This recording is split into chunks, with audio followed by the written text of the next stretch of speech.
Ahmedabad civil હોસ્પિટલમાં એક અત્યંત ચોંકાવનારો અને તબીબી જગત માટે પડકારરૂપ કિસ્સો સામે આવ્યો હતો। 1.5 વર્ષનો માસૂમ બાળક વંશ રમતા રમતા આખું હલ્ક નામનું પ્લાસ્ટિકનું એક રમકડું ગળી ગયું હતું। 18મી જાન્યુઆરી જ્યારે બાળકના ચહેરા પર અચાનક તકલીફના હાવભાવ દેખાયા અને તેને ઉલટી થઈ ત્યારે માતા ભાવિકાબેનને શંકા ગઈ અને તપાસ કરતા ખબર પડી કે વંશના રમકડામાંથી એક રમકડું ગાયબ હતું। પૂછપરછ કરતા બાળકે તે ગળી ગયા હોવાનું કબૂલ્યું હતું। પરિવાર તાત્કાલિક બાળકને સિવિલ હોસ્પિટલમાં લાવ્યા, જ્યાં એક્સરેમાં આખું રમકડું હોજરીમાં હોવાનું દેખાતા તબીબો પણ સ્તબ્ધ થઈ ગયા હતા। જટિલ સર્જરી અને તેમાં રહેલા જીવના જોખમે વિશે વિસ્તૃત માહિતી આપતા ડૉક્ટર રાકેશ જોશીએ કહ્યું કે બાળકની હોજરીમાં ફસાયેલું રમકડું કોઈ ટુકડો નહીં પણ હાથ, પગ અને માથું ધરાવતું પૂર્ણ કદનું એક પાત્ર હતું। અન્નનળી અને જઠર વચ્ચે કુદરતી વાલ હોય છે અને વાલમાંથી આટલા મોટા રમકડાને પસાર કરવું એ સૌથી મોટું પડકાર હતો। એન્ડોસ્કોપના નાજુક એન્ડોસ્કોપની જ્યારે પણ અમે તેને પકડવાનો પ્રયાસ કર્યો ત્યારે હોજરીમાં રહેલી હવાના કારણે રમકડું સતત લપસ્યા કરતું હતું। જો અમે તેને હાથ કે પગના ભાગેથી પકડીને ખેંચ્યું હોત તો તે વાલમાં ફસાઈ જવાની અને વાલને કાયમી નુકસાન પહોંચાડવાની પૂરેપૂરી શક્યતા હતી। અમે અત્યંત ધીરજ રાખી રમકડાના માથાના ભાગ પર પકડ જમાવી અને સાવચેતીપૂર્વક વાલ ક્રોસ કરી તેને બહાર કાઢ્યું હતું।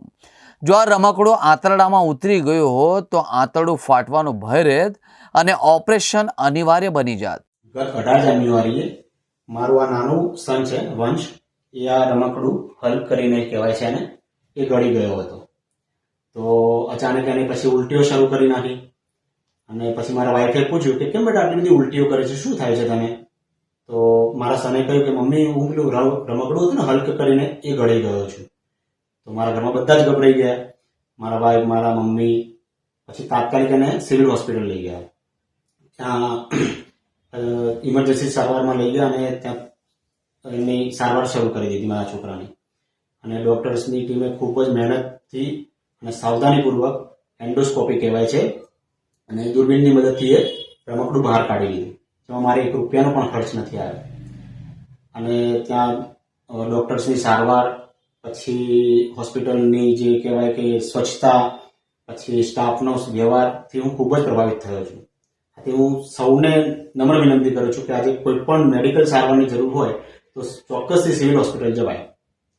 અને બીજી મારી નમ્ર વિનંતી એ છે તમામ મા બાપને કે આજે નાના બાળકને આવા નાના રમકડા ક્યારેય રમવા ના આપશો, કારણ કે આજે મારાથી જે ભૂલ થઈ ગઈ છે અને મારા બાળકને જે વીતી છે આજે બીજા કોઈ બાળક સાથે ના વીતે, એના માટે હું કહું છું।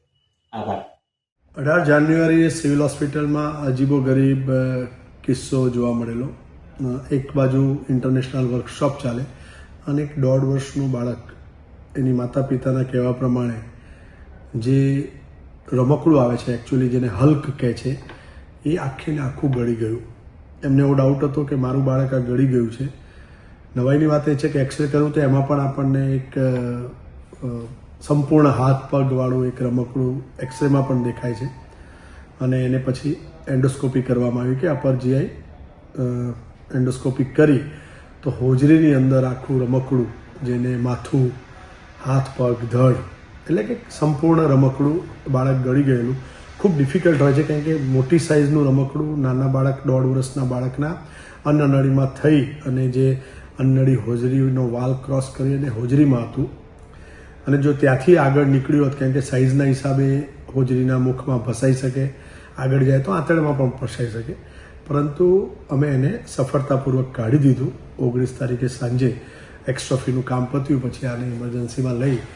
ડિફિકલ્ટી ત્યાં હતી કે આખું ને આખું રમકડું હોજરીના હિસાબે અંદર ફર્યા કરે, નાનું ડેલિકેટ ઇન્સ્ટ્રુમેન્ટ જે આને પકડવા માટે ઘણીવાર સક્ષમ ન હોય, હાથ પકડો તો વાંકું થઈ જાય તો બહાર ન આવે, એટલે ભારે જહેમત પછી અલ્ટિમેટલી માથું પકડાઈ અને એને અમે વાલ ક્રોસ કરીને એને સફળતાપૂર્વક બહાર કાઢી દીધું।